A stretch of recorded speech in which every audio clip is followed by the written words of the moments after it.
Sejam todos muito bem-vindos a mais um episódio do nosso H Bezerra Conecta, o podcast do nosso escritório. Eu sou Lígia Marroques, advogada trabalhista empresarial, sócia do H Bezerra, e hoje eu estou aqui muitíssimo bem acompanhada dos meus dois sócios, Humberto Bezerra, que é o nosso sócio fundador, e José Arnaldo Azevedo, que é o nosso sócio e gestor jurídico. A ideia de hoje é trazer para cá, depois daquele sucesso que foi o nosso primeiro episódio com a reforma tributária, uma discussão prática e polêmica das decisões recentes do STF e do TST em matéria trabalhista, com repercussão prática na rotina das nossas empresas. Sejam bem-vindos, meninos. Obrigado, Lígia. Obrigado, Lígia. Boa tarde, Humberto. Boa tarde, Lígia. A gente discutir essas temáticas tão atuais e que tão palpitantes, né, com a atuação, principalmente no Supremo Tribunal Federal. A gente vê hoje em dia a população muito próxima desses julgados, então acho que é importante não só ficar na teoria, mas também na prática e trazer esses julgados que vão impactar não só as empresas, os empregados, mas também as decisões estratégicas do dia a dia dessas empresas, né? Especialmente, Arnaldo, porque em matéria trabalhista, o que é que nós percebemos com uma certa frequência? A legislação diz uma coisa, aparentemente o que está dito é claro, mas quando a gente vem para os posicionamentos judiciais, seja dos TRTs, do TST ou do STF, a gente percebe interpretações, muitas vezes até, vamos dizer, contra a lei. E isso gera uma certa preocupação por parte de quem vai empreender, por parte de quem vai investir e quem vai tomar decisões. Eu acho que essas decisões causam uma insegurança jurídica tremenda, não só porque a gente tem visto o Supremo de uma forma mais atuante e por ser uma corte constitucional, aplicando muito mais os princípios das atividades econômicas, né? A liberdade econômica em si, muito mais do que o próprio TST. Então a gente vê que às vezes o TST tem uma decisão muito mais protetiva, né, como foi erigido o direito do trabalho desde lá de 1940 com a CLT, mas o Supremo ele vem trazendo uma roupagem muito mais moderna e muito mais constitucional, né? mais voltada para essa abordagem do direito constitucional da liberdade a função econômica. Para a qual ele foi criado, né? Até porque, quando tratamos em Constituição, nós temos lá como fundamento não apenas a valorização do trabalho, mas a preservação da livre iniciativa lá. Isso é fundamento da República. Então, não dá para a gente pensar só na relação de emprego, à luz apenas do trabalhador, que obviamente é o polo mais vulnerável nessa relação, mas também precisamos pensar à luz do empregador, que é quem faz o investimento, quem realiza o empreendimento e toma os riscos da atividade empresarial. E que tem uma função social também, sim, né? Sim, é a função social dos bens de produção. Isso. E o ano passado terminou, né, o ano judiciário de 2025 terminou com grandes julgamentos sem terem sido finalizados. Então, isso trouxe muita expectativa para o ano 2026. E dentre eles, eu penso que talvez o que tenha se popularizado mais e circulado mais nos portais jurídicos, nas redes sociais, foi o tema conhecido como pejotização. Que é um termo pejorativo. Que é um termo pejorativo, não é um termo tecnicamente justificado, mas ele se popularizou como pejotização e a gente vê até magistrados, juízes se referindo ao tema como pejotização. Que foi um termo que surgiu a partir de decisões da Justiça do Trabalho, para afastar a legalidade ou a licitude de alguns contratos com pessoas jurídicas. Eu acho que esse sempre foi um tema muito crítico no dia a dia da Justiça do Trabalho e eu acho que a gente chegou no ápice em que, de fato, há uma necessidade, né, de que haja uma uniformização de um entendimento jurisprudencial. E aí, Arnaldo, quando você fala de uniformização, o que é que a gente precisa ter muito cuidado quando se trata de pejotização? Nem toda relação é fraude, nem toda relação é lícita. Quando você trata da relação de contratação de um prestador de serviço na modalidade de pessoa jurídica. Então, as circunstâncias fáticas que envolvem esses contratos, elas precisam ser muito bem examinadas, muito bem enfrentadas, para não se prejulgar, né, todo tipo de relação de contratação de pessoa jurídica como uma situação lícita ou ilícita. Nós temos situações, por exemplo, eu já vi situações de trabalhador que recebe ali em torno de um salário mínimo, 2 salários mínimos, sendo contratado através de pejotização ou de pessoa jurídica, quando a gente sabia que ele não preenchia ali as características de um empreendedor, do empresário. Mas nós temos situações de trabalhadores ou empreendedores que abriram suas pessoas jurídicas, consultores, que recebem ali dividendos significativos mês a mês, muitas vezes de milhares de reais, e que depois foram questionar essa contratação na Justiça do Trabalho e obtiveram reconhecimento de vínculo. Então, realmente é muito preocupante isso. A percepção que eu tenho do perigo desse chamamento do STF, né, quanto a esse tema, para mim, reside no trato da competência. Né? E aí eu queria trazer para a mesa agora essa discussão, porque são vários os pontos que envolvem o problema da pejotização que vão ser analisados: o ônus da prova, a licitude da contratação e a competência. Na opinião de vocês, esse é o ponto mais delicado? Diga, Arnaldo. Eu acho que sim. Eu acho que o parecer do Ministério Público, pelo entendimento de que a Justiça do Trabalho não teria competência e em si a Justiça Comum teria competência para julgar essas demandas, a meu ver, é problemático, sob vários vieses. Tem o viés de que a Justiça Comum ela já não consegue suportar a quantidade de demandas que são distribuídas, ela está assoberbada, né? E ela não tem os mecanismos que a Justiça do Trabalho tem de otimização dos julgamentos desses casos. Então, eu acho que, assim, talvez o entendimento do Procurador-Geral da República tenha sido, de fato, encaminhar para a Justiça Comum em razão da temática. Mas eu acho que isso aí vai ser um tiro na culatra. Em razão da temática, Arnaldo, eu concordo que a competência seria realmente da Justiça Comum Estadual para analisar se há ou não ali uma licitude nessa contratação, se é uma relação de natureza civil, né? Mas como você está pondo aí, qual o grande problema? A morosidade da tramitação dos processos na Justiça Comum Estadual. Então, enquanto na Justiça do Trabalho você tem processos que duram aí, em média 2 anos, na Justiça Estadual você tem processos que duram 10 anos, muitas vezes até sem sentença. Sem sentença. Obviamente não é a regra, mas acontece. E aí você se depara com essa situação, se for uma relação realmente de natureza civil, você está naquela situação geral dos processos que tramitam na Justiça Comum. Mas se em momento posterior for reconhecida a natureza não civil, se aquilo ali for remetido para a Justiça do Trabalho, né? Você está tratando ali de verbas de natureza alimentar e essa situação ela já perdeu até provavelmente o objeto, porque esse trabalhador já não está mais naquele contexto, muitas vezes a empresa pode até nem mais existir, né? Agora, não é porque a relação, a tramitação processual na Justiça Comum é lenta que a gente não vai reconhecer aquilo que é legal, aquilo que é constitucional. E aí, qual é a minha preocupação? Quando a gente vai para a Justiça do Trabalho examinar esse tipo de contrato, você conta nos dedos as situações em que a Justiça do Trabalho não reconhece o vínculo. São poucos. Há uma predisposição. Isso é um fato. Há uma predisposição ao reconhecimento de vínculo. Muitas vezes porque você está ali num contexto de prestação de serviço que exige uma certa organização, exige uma presença de cumprimento de horário, por exemplo. Não existe atividade sem uma organização mínima. Todo mundo precisa se organizar do ponto de vista de rotina. Né? E isso aí a Justiça do Trabalho puxa como um elemento de relação de emprego. É porque aí o liame da subordinação jurídica fica muito, muito fino, né? Fica naquela zona, né? Nebulosa. Então, assim, quais seriam esses termos dessa subordinação jurídica? Eu penso que o critério da hipossuficiência ou não deve ser considerado nessas situações.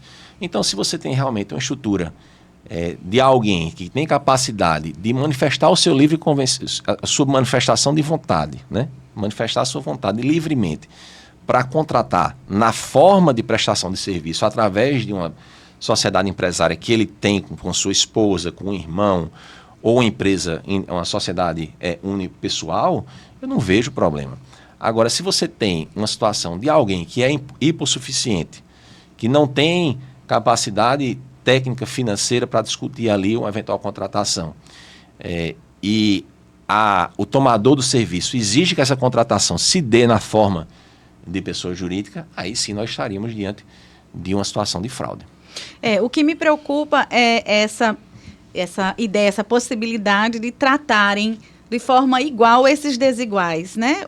Um empregado que está ali trabalhando por um salário mínimo ou 2 e o alto executivo que trabalha por uma quantia muito mais elevada. Eu acho que as coisas vão ter que ser analisadas casuisticamente e, na minha humilde opinião, esse é o julgamento mais esperado do ano, deixando as questões políticas de lado, mas do ponto de vista do contexto que influencia a nossa militância, a advocacia trabalhista, esse é um dos grandes temas que a gente quer aguardar o julgamento. Eu acho que, nesse caso específico, o Supremo ele poderia até deixar uma competência residual da justiça comum, porque eu entendo que é muito mais fácil um juiz do trabalho analisar os requisitos de uma relação de emprego e, não havendo o preenchimento desses requisitos, ele encaminhar para a justiça comum do que fazer isso do que o inverso,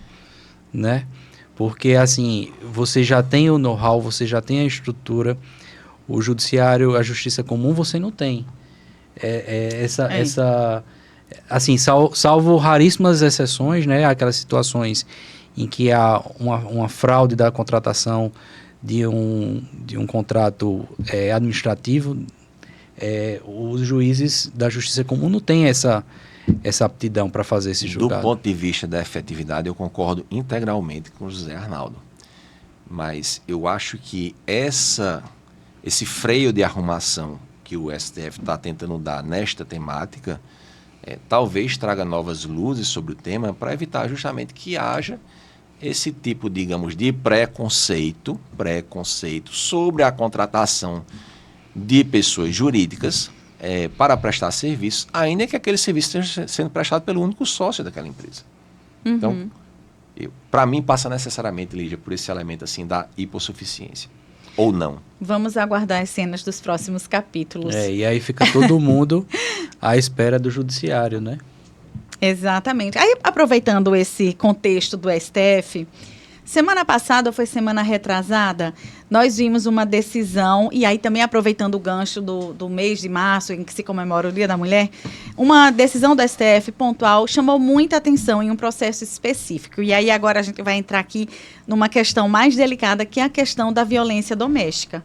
Nessa decisão em específico, o STF determinou que uma mulher vítima de violência doméstica fosse afastada do seu posto de trabalho com respaldo na Lei Maria da Penha, em que há já essa previsão da suspensão do contrato de trabalho, mas recebendo a remuneração, né, ali nos primeiros 15 dias pela própria empresa e depois sendo encaminhada para receber um benefício previdenciário pelo INSS.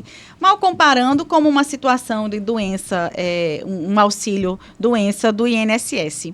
E aí eu quero trazer para a mesa agora mais polêmica também. Eu queria entender, sob a perspectiva de vocês dois, qual o impacto desse tipo de decisão para a rotina. Agora eu não falo nem rotina empresarial no contexto da gestão de pessoas, mas eu falo do impacto financeiro. Do custo. Do custo dessa decisão, exatamente, Humberto. Nós temos aí, Lígia, assim, uma situação extremamente delicada, que é a violência doméstica, especialmente contra as mulheres. São situações absurdas que olhamos todo dia aí nos noticiários. E isso merece uma atenção, sim, merece uma atenção do poder público, né? Precisamos ter políticas em relação a isso, inclusive políticas de amparo financeiro para essas vítimas à luz da Previdência Social. Esse é um ponto. Mas para isso também é necessário que se estabeleça o custeio correspondente à concessão desses benefícios, né? Nós temos uma Previdência Social já sobrecarregada, né, com a concessão de benefícios, sem um equilíbrio financeiro razoável. E nós temos agora, a partir dessa decisão do Supremo, uma obrigação de, nos primeiros 15 dias de afastamento dessa trabalhadora, o empregador fazer o custeio da remuneração desses 15 primeiros dias, né? Tal como um auxílio-doença comum. Né? Isso. Então, nós temos aí um problema de custeio por parte do poder público, leia-se Previdência Social, e um problema de custeio por parte do empregador. Né? Porque, a rigor, né, o empregador ele não tem uma responsabilidade direta por essas circunstâncias infelizes da vida. Né? Exato. Mas eu penso que essa decisão ela pode trazer, digamos, uma necessidade de reflexão, né? Mas são providências que precisariam ser resolvidas pelo Congresso Nacional. Isso. E não pelo Judiciário. É isso. E não pelo Judiciário. Só, pelo Congresso Nacional através de legislação. Só para contextualizar, né, nem todo mundo que assiste ao nosso podcast é da área, essa previsão de suspensão do contrato de trabalho da mulher vítima de violência doméstica já está na Lei Maria da Penha, por até 6 meses. Mas o que acontece é que ela ficava esse período todo sem nenhuma contraprestação pecuniária. E aí, esse afastamento caía no vazio, porque ela se afastava de modo a privilegiar a sua segurança, enfim, para que o marido não soubesse aonde ela estava durante a jornada, aonde ela estivesse durante a jornada de trabalho. Mas, e aí, como é que ficava do ponto de vista financeiro? Não é? Eu concordo integralmente com o que o Humberto falou. Acho que é uma luta da nossa sociedade. O Brasil é um país muito violento com as mulheres. Estava assistindo uma palestra da ministra Carmen Lúcia e ela falava que os homens não vão conseguir matar as mulheres porque elas se recusam a morrer. Mas, vendo sobre o viés trabalhista, eu acho que não se trata de uma situação de acidente ou de doença, mas de uma vulnerabilidade social.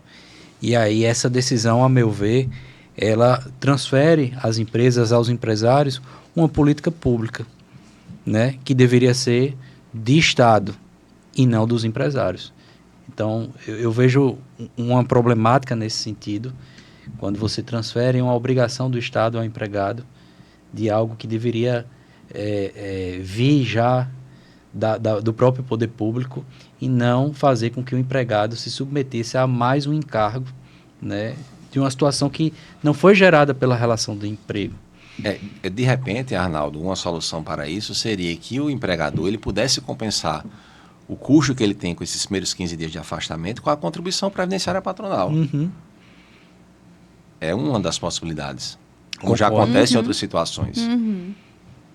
É um tema novo, né? É um tema novo e merece tratamento pelo legislativo e não necessariamente pelo judiciário. Isso, a gente já tem um empresariado sobrecarregado em vários outros aspectos, mas essa decisão pontualmente me chamou a atenção.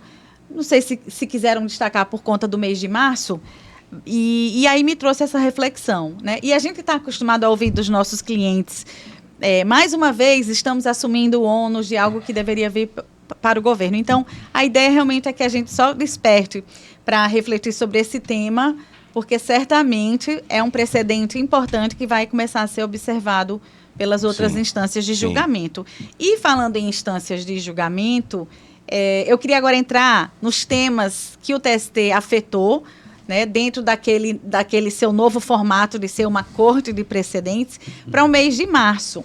Porque numa seleção prévia que eu fiz para trazer para cá para a nossa discussão, o que é que eu vi? Muitos desses temas têm uma repercussão direta, assim, impactante nas rotinas das empresas, enfim, dos nossos clientes de maneira geral. E aí eu quero aproveitar a expertise que Humberto tem na área das negociações coletivas para começar tratando, eu vou evitar aqui falar o número dos temas, mas depois eu posso deixar aqui na descrição do vídeo para quem quiser se aprofundar no estudo, na questão do comum acordo, né, da exigência ou não do comum acordo para as negociações coletivas. E aí seria interessante, Humberto, a gente começar dizendo como é que funciona esse regime hoje das negociações coletivas, como era antes da reforma trabalhista e E como é que vai ficar depois que essa tese for fixada? Lembrando que os temas que a gente vai conversar daqui para frente ainda não tem teses fixadas, então a gente está aqui num campo bem vasto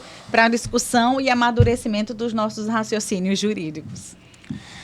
Esse tema, Lígia, de negociação coletiva é um tema de muito conhecimento prático e pouco conhecimento teórico do ponto de vista geral. Então, é bem comum você encontrar alguém e perguntar assim, já saiu dissídio? Né? Já saiu dissídio? Quando eles estão falando, na verdade, em convenção coletiva ou acordo coletivo de trabalho.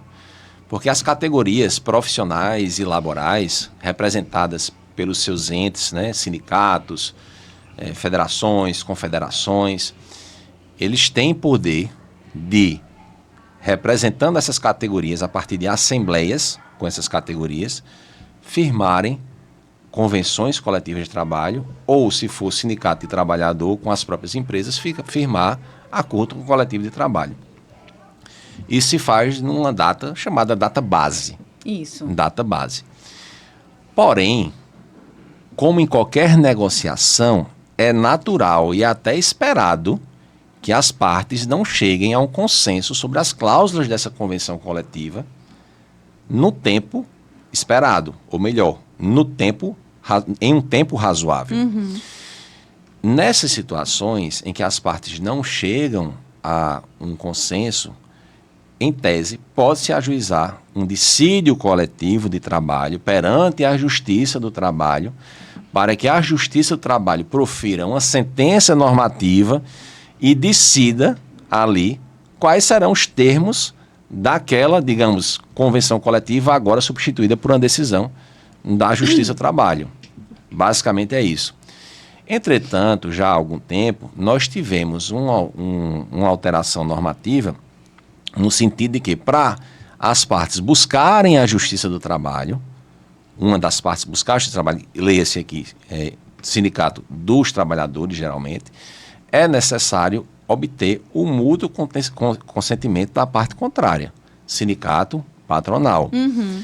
E muitas vezes isso aí é inviável porque ninguém vai dar um aceite de imediato. E muitas vezes o sindicato dos trabalhadores exige isso no começo da negociação coletiva. Então vamos imaginar, eu começo a negociar com você e digo, olha, mas como pré-requisito eu quero que você dê um mútuo consentimento para a gente brigar na justiça, se for o caso. Eu já nunca se dei. antecipando, né? Se a negociação eu não nunca for dei. frutífera. Eu nunca dei e não dou. Uhum. E não dou. Porque eu entendo que a negociação coletiva ela é soberana e que as partes devem sempre sentar à mesa para negociar. Uhum. Até chegar o momento de se firmar alguma norma coletiva. E em algum momento se fecha. Porque há uma questão de reajustes salariais, há uma pressão natural do próprio empregador e da própria classe de trabalhadores para que aquilo chegue ao fim. O empregador precisa de trabalhadores bem remunerados e os trabalhadores precisam de reajuste salarial. Então, em algum momento, chega-se. Agora, o que é que está se discutindo aí na Justiça do Trabalho? É da desnecessidade de você dar esse mútuo consentimento. E essa desnecessidade partiria, essa discussão ainda vai ser finalizada, mas você demonstrar que houve uma recusa de negociação. Então, é esse o contexto que nós temos hoje em dia. Mas eu queria deixar muito claro assim, ninguém tem melhor capacidade de estabelecer normas coletivas do que a classe patronal e a classe de trabalhadores em conjuntos através de uma convenção coletiva de trabalho. Uma decisão judicial, muitas vezes, ela vem desagradando os dois lados. Então, é melhor que os interessados resolvam esse problema do que levem isso à justiça. Eu acho que o precedente, nos termos em que ele está sendo delineado, abre dois efeitos. Um, ele vai fortalecer as negociações coletivas, mas também ele vai pressionar os sindicatos patronais, né, a sentar as mesas de negociação, né?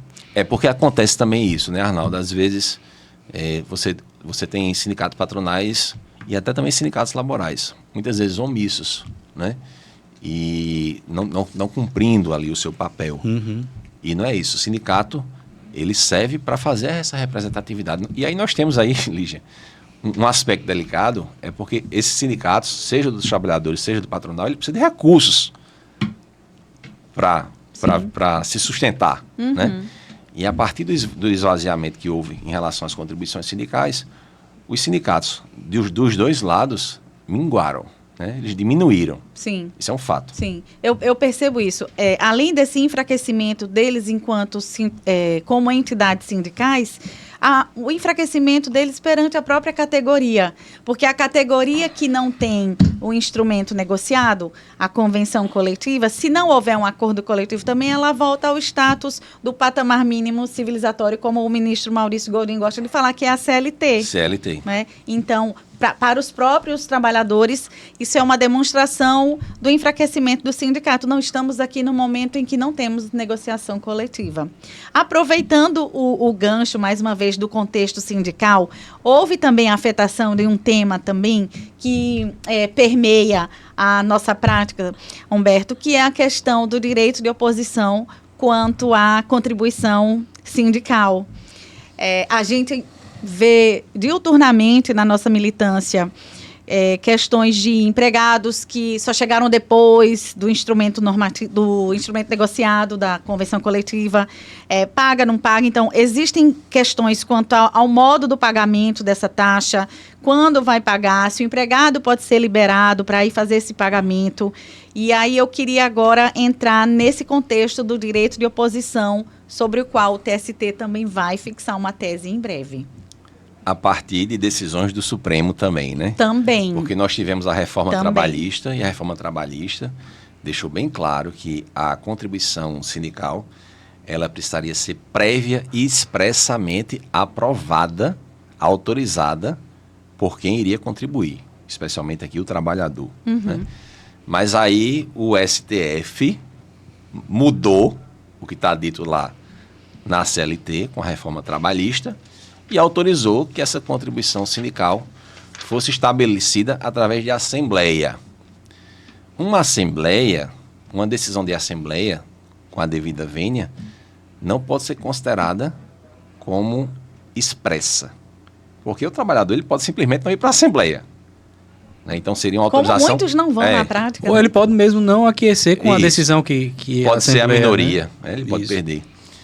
Mas, enfim, precisamos trabalhar com um cenário jurídico estabelecido pelas Cortes Superiores e pela Corte Suprema. Né? E nós temos essa realidade.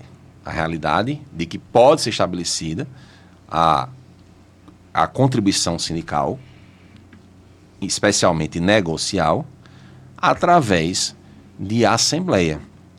Mas aí, o Supremo, nessa coxa de retalhos, né, de faz e desfaz, e nessa matéria a gente teve muito isso, disse, não, o trabalhador pode apresentar a oposição. Mas como é que se exerce esse direito de oposição? Eu posso mandar um e-mail para o sindicato dizendo que não concordo, eu tenho que ir lá durante o meu expediente de trabalho, deixar meu posto de trabalho... Meu empregador vai me liberar. Para ir no endereço X, fazer essa oposição. Eu sinceramente não sei como vai se resolver isso, né? Mas como se apresentar, eu espero que seja algo razoável, né? Não está para no dia de hoje você, em tese, ter que exigir que alguém deixe seu posto de trabalho para ir no endereço distante, né? Pegar uma fila quilométrica, às vezes, para manifestar um direito de oposição. Agora, lembrando, essas cláusulas de contribuição sindical são cláusulas que dizem respeito aos respectivos sindicatos que vão arrecadar essa contribuição sindical. Ô Lígia, agora eu vou fazer o papel de Lígia também. Eu tenho um questionamento a Humberto.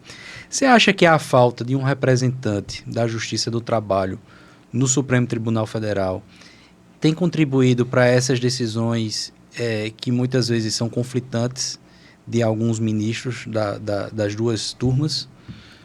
Porque até pouco tempo atrás nós tínhamos a ministra Weber, né?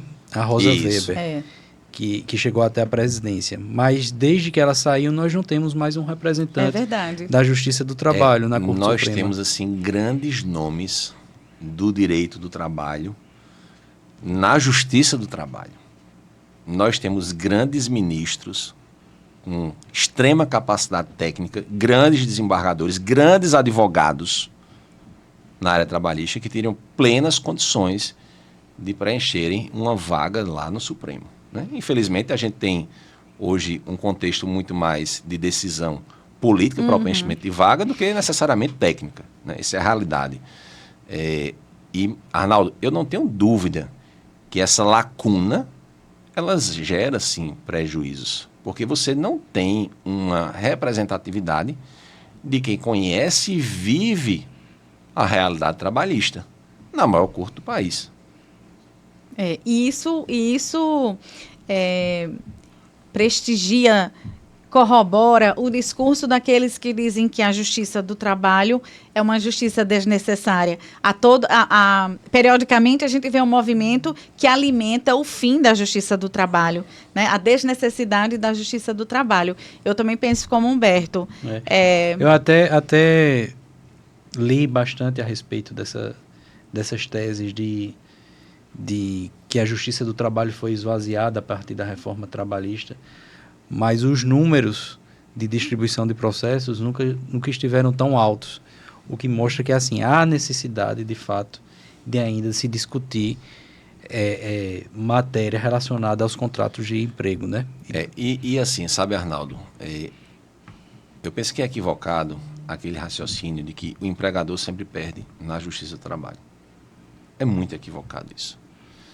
Se você tem um trabalho preventivo, um trabalho de conformidade nas suas rotinas trabalhistas, na sua prática trabalhista, na sua empresa, se você tem um jurídico que acompanha a tomada de decisões, que lhe orienta, e se essa equipe conjunta, empresa, RH, IDP de empresa e jurídico, trabalham conjuntamente para subsidiar defesas judiciais, defesas em processos, não se pode dizer que é uma verdade que o empregador sempre perde. Muito pelo contrário. A gente vê muitas decisões favoráveis ao empregador, mas você tem que ter prova. Isso. Você tem que ter prova e boas práticas. Então, aquele empregador que pensa, eu vou postergar isso e resolver um dia no acordo na Justiça do Trabalho, ele pode até pensar dessa forma, mas me parece uma decisão totalmente equivocada. E a gente tem visto cada vez menos esse perfil do empresariado. Essa semana, inclusive, a gente conversava sobre isso, sobre a evolução da gestão empresarial, no sentido de entender que eles precisam andar em conformidade com o nosso arcabouço legislativo por completo. Eu acho que o empresariado ele tem que ter em mente que o jurídico não é um custo, mas é um investimento. Olha, Arnaldo, essa questão da aplicação de justa causa, por exemplo, né? Tem empregador que pensa, eu não vou dar justa causa não, porque sempre vou perder, a justa causa não vai ser mantida. Eu diria que nesses 22 anos de advocacia trabalhista, eu diria que foram raríssimas exceções que nós vimos de reversão de justa causa em situações que estiveram próximas de nós. Raríssimas. Porque você tomou decisão baseada em orientação técnica e em provas. Isso. Eu acho que quando o jurídico, RH e DP caminham juntos, é muito mais difícil você perder um processo, né? Porque acho que a ideia, na verdade, que as pessoas têm que ter, principalmente o empresariado, é não ter o processo. Não chegar à situação, ao ponto de ter o ajuizamento da demanda trabalhista, né? Se você tem um processo, é porque houve, em tese, alguma coisa errada, né? Nem que seja uma questão, nem que seja o erro na contratação do trabalhador, que você contratou uma pessoa que não devia nem ter entrado na sua empresa. Ou um erro seu mesmo, em relação à prática com aquele trabalhador. Mas, se você tem essa preocupação, dificilmente você vai ter um contencioso alto. O contencioso é para não existir. Se existir, muito pequeno. É para você ter foco e energia, gastos no preventivo. E esse cenário que vocês pintaram aí agora, ele é perfeito para esse sistema de precedentes do TST. E eu falo aqui como um entusiasta do estudo desses precedentes, porque eu vejo, no momento em que o TST consolida uma tese, ele está norteando qual é a forma de gestão que a empresa precisa adequar. Se essa decisão está consolidada, né, e para quem não é da área, ela vai vincular o magistrado de primeiro grau, ela vai vincular a segunda instância, os desembargadores dos regionais, porque danado a empresa vai insistir numa conduta contrária. Então, isso facilita os modelos de gestão. Por isso que eu acho que a gente precisa seguir estudando esses precedentes e essas teses para que a gente faça a efetivação do modo que mitigue os riscos de cada operação. Mas aí, Lígia, você falando isso, eu estava aqui refletindo, né? Muitas vezes o empresário, ele investe, ele contrata, por exemplo, um bom médico do trabalho, um bom engenheiro de segurança do trabalho, técnicos de segurança do trabalho. Ele contrata estudos para a sua empresa. E quando você percebe, aquilo ali é totalmente desconsiderado pela Justiça do Trabalho, a partir do entendimento do que você acha que é justo ou não, e não do que é técnico. Uhum. Então, por exemplo, nós temos a questão do adicional de insalubridade para quem realiza a limpeza de banheiro público ou de grande circulação de pessoas. Uhum. Se você me perguntar, Humberto, você acha justo que alguém que limpe um banheiro público ou de grande circulação de pessoas receba um adicional de insalubridade? Eu acho justo. Humberto acha justo. Agora, isso está na lei? Não está na lei. Isso está na norma, nas ANS? Não está. O TST lá atrás deu uma interpretação dizendo que quem realiza essa atividade tem uma situação equiparada à da limpeza de lixo urbano. Lixo urbano é lixo da urbe, é lixo das ruas. Não é lixo de um estabelecimento que passou por um licenciamento, por uma licença de vigilância sanitária, de corpo de bombeiros e tudo mais. E aí, tudo bem, TST diz isso. Você toma conhecimento e modifica sua prática. Uhum. Ou até paga o adicional. Adequação, né? Mas o problema é que ele decide hoje e manda você pagar 5 anos retroativos. Quando você estava com todas as suas decisões embasadas em laudos de engenheiros, de médicos. Então, isso é muito complexo. É isso que gera esse ambiente de negócios inseguro ainda no Brasil. Né? Como é que você vai justificar isso para um empresário? Você vai ver que hoje, assim, várias empresas já foram condenadas em relação a essa temática, quando sequer está definido ainda o que se considera grande circulação, banheiro com grande circulação de pessoas. São 20, 30, 10, 5, 50, 100. Mas condenações tem aí aos montes. Eu acho que as críticas, nesse caso específico ao TST, elas são procedentes porque você vê um tribunal adentrando numa matéria que ele não detém competência técnica, que é do Ministério do Trabalho e Emprego. Né? Você vê até o percentual do adicional foi determinado sem qualquer fundamento legal. Perfeito. Olha, Arnaldo, você veja uma comparação. Se você atender a um paciente, tendo contato com seus materiais, sem a prévia esterilização, e é aquele paciente, você tem direito a um adicional de insalubridade de 20%. Se você fizer a coleta do lixo de um banheiro, limpar o vaso e passar um pano no chão, você tem direito, segundo o TST, a 40% de adicional de insalubridade. Então, são essas questões que precisam ser enfrentadas, né, para que nós não tenhamos insegurança jurídica, porque é isso que gera insegurança jurídica. Eu acho que assim, é importante essa verticalização das decisões. Acho que essa mudança de sistemática dos julgamentos do TST, ela é importante para tentar gerar uma segurança jurídica maior, mas é importante também que o TST ele se atenha ao que já tem a legislação e não crie, né, uma legislação sobre um tema que não lhe é da competência. Só porque acha justo. Só porque é a mesma temática que a gente estava falando sobre no começo do podcast a respeito da mulher que sofre a violência doméstica. Sim. É você colocar o ônus ao empregador, ao empresário, né, de uma situação que deveria ser normatizado pelo poder público, né? Mas por outro lado, eu agora vou fazer o papel de advogado de defesa temporariamente do TST, para a gente trazer aqui um outro tema, que é o da questão da prorrogação da jornada de trabalho no horário noturno, né, que foi também um tema afetado agora em março. Existe uma súmula muito antiga, a súmula 60 do TST, que já tratava desse tema.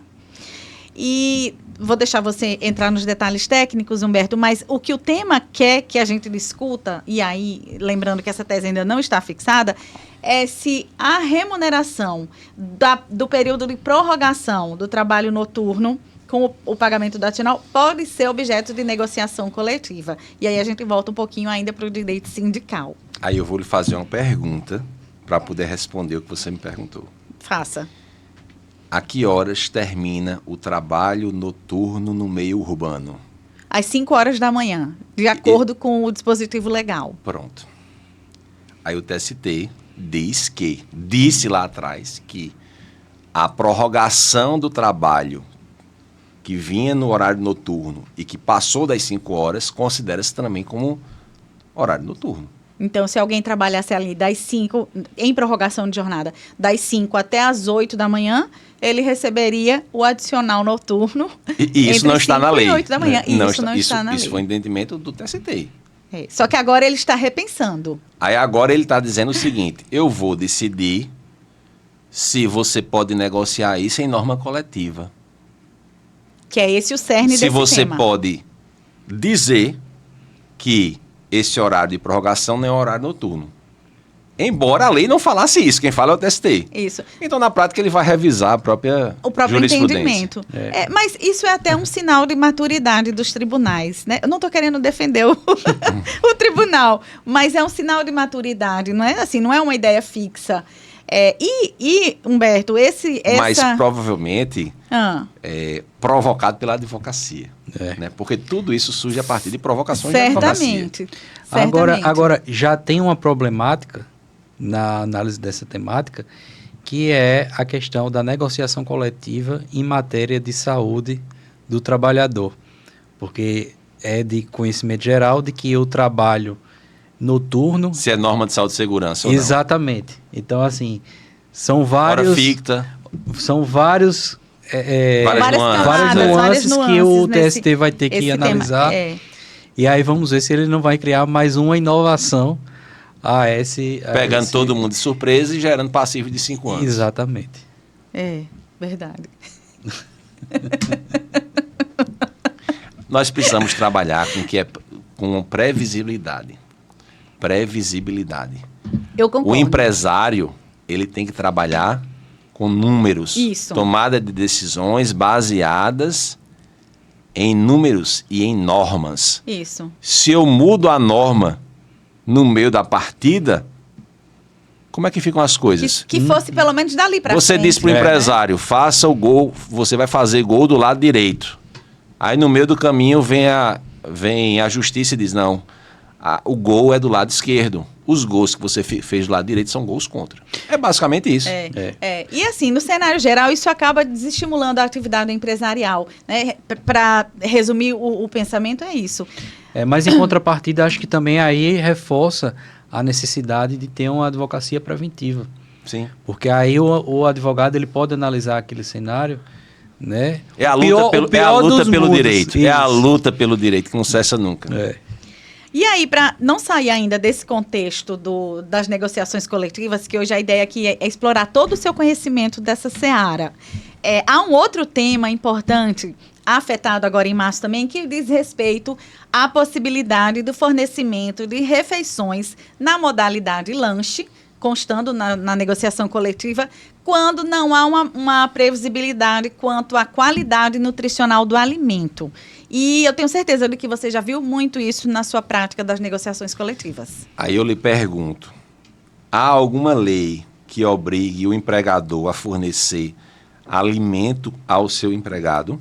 Não que eu conheça nesses Pronto. 20 e tantos anos também da minha prática. Então, em tese, essas obrigações surgem ou por um ato de vontade do empregador. O empregador diz, eu vou fornecer um alimento, um cafezinho, um lanche. O cafezinho está até na moda, né? Tivemos aquela decisão, aquela sustentação oral lá no STF envolvendo esse tema recentemente, né? O cafezinho dos juízes, no caso, né? E o empregador ele pode decidir, eu vou conceder um lanche, eu vou conceder uma refeição, né, um almoço, um jantar, um café da manhã. Isso é algo que ele pode fazer. Ou uma norma coletiva pode estabelecer essa obrigação, especialmente uma convenção coletiva de trabalho. Então é comum que se diga, por exemplo, numa convenção coletiva de trabalho, que determinada categoria vai ter direito a um auxílio alimentação, um vale alimentação, no valor de X reais ou por dia ou por mês, ou que você pode fornecer ali o alimento ao trabalhador. Então, você acha que é uma cláusula que tem muita força no momento da negociação? Tem muita força, tem muita força. Agora, por exemplo, se você diz ali que vai ser fornecido almoço ao trabalhador, você não pode substituir esse almoço por uma coxinha. Né? Eu acho ou que por um pastel. Tem que ser um almoço. Aí entra na questão da qualidade da comida, do valor nutricional. Claro. Né? Essa não é uma temática nova, Existem né? questões aí que envolvem um outro viés, que é do programa de alimentação do trabalhador. Sim. Né? Que aí são mais mais complexas, envolvem aí questões tributárias também. Né? Eu estou tratando aqui apenas do ponto de vista trabalhista das negociações coletivas. Essa não é uma temática nova, né? Eu me lembro que há um precedente antigo do próprio TST a respeito de uma grande rede de fast food, né? Em que fornecia o vale alimentação, não fornecia o vale alimentação, ela fornecia a alimentação com os próprios produtos que ela vendia. Sim. E aí houve essa discussão a respeito do valor nutricional porque estava afetando a saúde física dos empregados e o TST teve que intervir. Só que, mais uma vez, interviu sem base legal para fazer essa intervenção, né? Então, assim, acho que é uma discussão importante porque tem relação com a saúde dos empregados, mas eu acho que a gente tem que se ater ao que está na lei e o que está nos normativos, né? É a base, né? É a base. E ainda dentro desse cenário da saúde e segurança do trabalho, mais um tema me chamou a atenção e eu destaquei para a gente discutir aqui, que é a questão do pagamento ou não do adicional de insalubridade para quem trabalha no ambiente de saúde, no ambiente hospitalar, mas não exerce necessariamente uma função ligada à área da saúde. Também vamos em breve ter uma tese do TST sobre esse tema. Eu quero saber também da sua prática, né? Da sua também, Zé Arnaldo, o que vocês pensam sobre a concessão ou não desse adicional? Olha, Lígia, eu acho que a gente tem que voltar à tecla de que é necessário fazer uma avaliação das normas regulamentadoras do Ministério do Trabalho e verificar se a atuação daquele empregado se adequa, né? E se, mediante uma análise do profissional competente para fazer, que provavelmente vai ser um engenheiro de segurança do trabalho, se há algum agente insalubre que afete a atividade daquele empregado. Então, assim, eu acho que a análise é caso a caso, porque às vezes pode ser que uma atividade, de um modo geral, comporte, né, o pagamento do adicional de insalubridade. E aí é necessário também que os advogados estejam atentos para fazer os distinguish dessas decisões, porque pode ser que uma enfermeira ela atue no setor de feridos, mas tem a outra que só faça o atendimento e classificação, né? Então, Ou uma atividade ou uma atividade administrativa. administrativa. Então, acho que depende muito da análise caso a caso. Ou seja, não é uma questão propriamente jurídica, é uma questão técnica a ser enfrentada pela engenharia de segurança do trabalho ou pela medicina do trabalho. Esse é o ponto, é a prova técnica. O que eu penso, e aqui caminhando assim já para o nosso encerramento, é que a gente está diante de um momento em que o TST vai dizer cada vez com mais frequência o que pode e o que não pode ser negociado, privilegiando o tema que já foi tratado pelo próprio STF, do predomínio, da predominância do negociado sobre o legislado. Lígia. Porém, essa discussão ela não vai ser exaurida. Não. Porque o artigo 611-A da CLT, que prevê as hipóteses de negociação com sobreposição à legislação, ele traz lá no seu caput a expressão entre outros, ou seja, entre outros temas, não apenas aqueles relacionados no inciso. Então você sempre vai ter situações que foram negociadas e que vão ser revistadas pela Justiça. Humberto, isso é muito bom, porque, veja só, a gente vive um momento em que a própria relação de emprego, ela se transmuda, ela vai assumindo novos contornos. A exemplo disso, a gente tem, voltando lá para o STF, o processo que vai tratar da pejotização, da uberização. Dos aplicativos. Dos aplicativos, né? Que também ficou popularmente conhecido como uberização. A sociedade está num momento de evolução, acesso à informação, inteligência artificial. Então, eu penso que é de grande valia esse momento em que os tribunais param para refletir um pouco sobre suas próprias decisões, trazendo nortes e orientações para quem está aqui embaixo e não está em Brasília.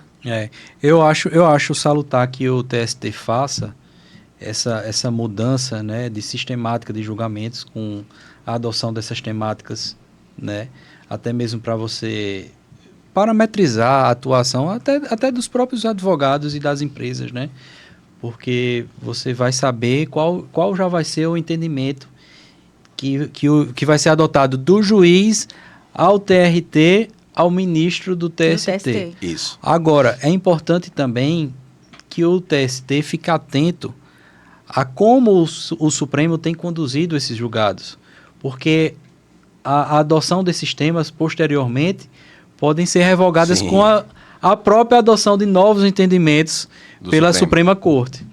Então é importante que esses temas também sejam revisitados, né, porque a sociedade ela é dinâmica, as relações de emprego e de trabalho elas são dinâmicas. Um emprego que existe hoje, com o surgimento de um IA, pode ser que futuramente ele não exista mais e é necessário que a gente adentre cada vez mais nessas temáticas da informática, da inteligência artificial. Né? E essa é a beleza da análise jurídica das relações de trabalho. Exatamente. Eu quero agradecer hoje pela presença de vocês aqui. Eu passaria horas conversando sobre direito do trabalho, processo do trabalho e os tribunais superiores. E vamos caminhando, observando o posicionamento dos tribunais superiores, do TST, do STF, para que a gente possa trazer, não só para os nossos clientes, mas os nossos espectadores do nosso podcast. E muito obrigada, Humberto. Muito obrigada, Zé Arnaldo. Obrigado, Lígia. Obrigado, Humberto. Até a próxima. Até o próximo.